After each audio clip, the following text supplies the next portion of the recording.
Magandang araw mga ka-stroke. Ngayon samahan niyo ako na maghugas. Ayan, isa sa mga simpleng exercise din yan yung paghuhugas ng pinggan. Kahit hirap pa ako pero ginagawa ko. Minsan kasi mga ka-stroke, may mga bagay talaga na akala natin sa sarili natin na hindi natin kaya. Pero kung gawin natin is kaya pala natin. 'Di ba? Parang paghuhugas din yan kinakaya natin kahit mahirap. 'Di ba? So, isang exercise na rin 'yun yung ganyan gusto ko lang din sabihin talaga sa lahat ng ka-stroke natin na 'wag tayong mawawalan ng pag-asa. Sabi ni Ate Cherry, ayan shoutout sa'yo Ate Cherry ulit, sabi niya, ang stroke daw is a lifelong process na tipong walang magic talaga. Pero habang humihinga tayo, sinabi ko din to sa live na may pag-asa po sa atin mga stroke. At diretso lang, tuloy-tuloy lang po tayo. Huwag tayong tumigil at maging positibo lang po tayo sa buhay natin. Ang life po natin is all about making choices. So, nasa sa atin po kung anong pipiliin natin, maging masaya or maging sorrow, maging sad. Syempre, di ba, pipiliin natin maging masaya. Sino ba ang ayaw maging masaya? At syempre mga ka-stroke, bago ako patuloy, gusto ko muna i-shoutout, baka makalimutan ko mag-shoutout dito. Ayan, yung shoutout ko si Paul Budi, si Eds TV, ayan, si Kuya Eds TV, shoutout sa inyo, at si Romar Pogi, ayan, ang Pogi mo sir, Romar Pogi talagang pangalan. At sa lahat ng gustong magpa-shoutout sa akin, sabihin nyo lang sa akin guys, dito sa videong to, mag-comment lang kayo sa section box below para may shoutout ko kayo sa next vlog ko. At ayan, nakikita nyo guys, mga ka-stroke, yung aking kamay, hindi pa talaga ganun kalakas yung aking kamay. Sa totoo lang, 2 years na ako pero medyo hirap-hirap pa po. Medyo matigas pa rin po yung aking mga daliri. Pero ginagamit ko pa rin po.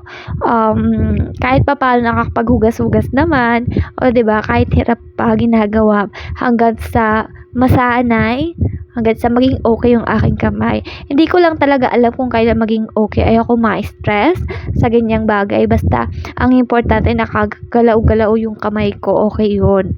'Di ba? Pero, syempre, mas magiging masaya ako pag maging normal na talaga yung kamay ko. Yung tipong okay na, kagaya ng ibang tao. Syempre gusto kong maging okay din kamay ko. Lumakas din ng sobra, 'di ba? So, ngayon, ang ginagawa ko, ayan, hugas-hugas lang muna, laba-laba minsan. Yun lang ginagawa kong exercise, tinataas-taas ko yung kamay ko. Basta hindi lang ako tumitigil talaga sa pag-exercise ng kamay ko kahit alam kong natataas ko na, napupunta ko na sa harap, sa gilid. So, tuloy-tuloy pa rin kasi hindi naman perket natataas na natin mag-i-stop na tayo, dire-diretso pa rin yan kasi pwede pong bumalik sa atin na mahirapan tayo ulit tumaas ng kamay. Ako ayoko nang mangyari yun kasi ang sakit talaga ng kamay pag tinataas, diba? Nung una, pero na ano naman siya, parang nawala na lang siyang bigla, na hindi ko na lang maramdaman yung sakit. Ganun talaga Ngayon sa umpisa talaga masakit yan, pero habang tumatagal nawawala at hindi mo talaga maalala kung kailan naging okay yung kamay mo. Basta kusa na lang siyang nawala. Nung isang araw guys, mga ka-stroke, wala akong magawa sa bahay. So ang ginawa ko, yan, sasayaw-sayaw lang akong anong-ano. Basta ang importante, na-exercise ko, din nagagalaw-galaw ko yung katawan ko. O, diba? Sayaw-sayaw lang. Diba? Hindi ko alam na pinagpapawisan na pala ako. Simpleng sayaw, galaw-galaw, pinagpapawisan ka na po. Kaya maganda rin ang Zumba. Sinasabi ko yan dati pa. Maganda talaga ang Zumba. At saka, yung balance mo din, kahit paano, diba? Na-exercise yung katawan mo, yung lahat ng parte ng katawan mo na-exercise mo. At syempre, tinay ko din yung nagja-jump. Ayan. Nagja-jump ako. Mahirap pa siya. Sa totoo lang, sobrang hirap para sa akin. Hindi lang pansin dyan, nahihirapan ako. Pero, mahirap talaga. Parang, ako sa harapan. Yung parang, ma-out of balance ako, ganun. At, ayan, naghanap ako ng, paglalagyan ko ng cellphone na naman. Tumitingin-tingin pa ako. At, ayan pala yung bago kong exercise. nahihirapan ako, diba?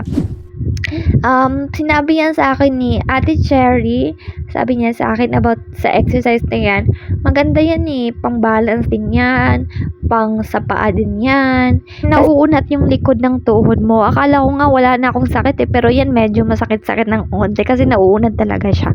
At ayan, tignan nyo man, pipino ko. Binili ko yan, tag 25 per kilo lang yan sa amin. At kaninang umaga nga, gusto ko nga maglakad, pero 2 beses lang ako babalik-balik kasi biglang umulan. Ayan, kitang-kita nyo naman yung kalangitan, sobrang dilim. So, syempre, iniwasan ko na lang maulanan, ayoko magkasakit, no? Kaya ang ginawa ko, sa bahay lang ako naglakad-lakad. O, pwede naman kahit sa loob ng bahay nyo, 'di ba? So, ayan, lakad-lakad lang ako. Medyo mahina-hina pa yung balance ko, kaya ganyan eh. Para pa akong lasing ko maglakad, oh. Ayun lang mga ka-stroke. Kung gusto niyo magpa-shoutout sa akin, sabihin niyo na, huwag kayong mahiya sa akin. Pagpasensyahan niyo na ako kung hindi ako nakakapag-message agad-agad sa inyo, nakakapag-reply ng mga messages niyo sa akin.